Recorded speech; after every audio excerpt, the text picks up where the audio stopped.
Washington, President Joe Biden on Thursday ordered airstrikes on buildings in Syria that the Pentagon said were used by Iranian-backed militias, in retaliation for rocket attacks on U.S. targets in neighboring Iraq. The strikes killed at least 22 people, London-based Syrian Observatory for Human Rights said on Friday, citing unconfirmed local reports. Pentagon Press Secretary John Kirby portrayed the bombing in eastern Syria as carefully calibrated, calling it proportionate and defensive. The operation was the first known use of military force by the Biden administration, which has for weeks emphasized plans to focus more on challenges posed by China.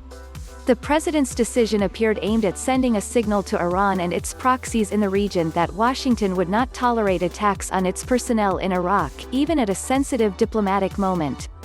3 rocket attacks in 1 week in Iraq, including a deadly strike that hit a U.S.-led coalition base in the northern Iraqi town of Irbil, presented a test for Biden only weeks after assuming the presidency. The rocket assaults coincided with a diplomatic initiative launched by the administration to try to revive a 2015 nuclear agreement between Iran and world powers.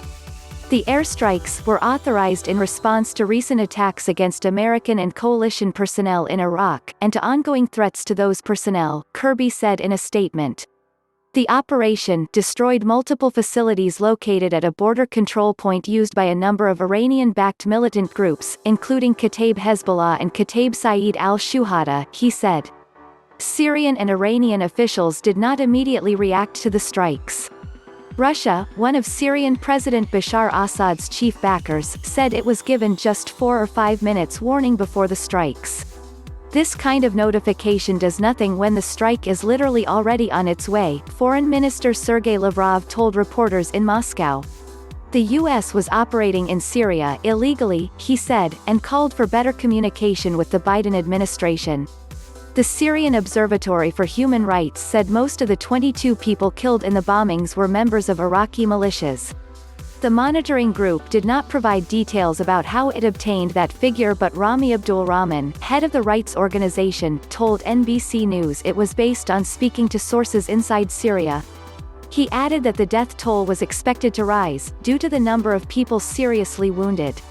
Iran's state broadcaster IRIB News, meanwhile, said 17 resistance fighters were killed in the strikes, but also didn't provide detail about the source of that figure other than citing reports. A senior U.S. defense official told NBC News on Thursday evening that the target was a transit hub near the Iraqi-Syrian border used by the militia fighters, and it was too early to say what casualties might have been inflicted on the militants.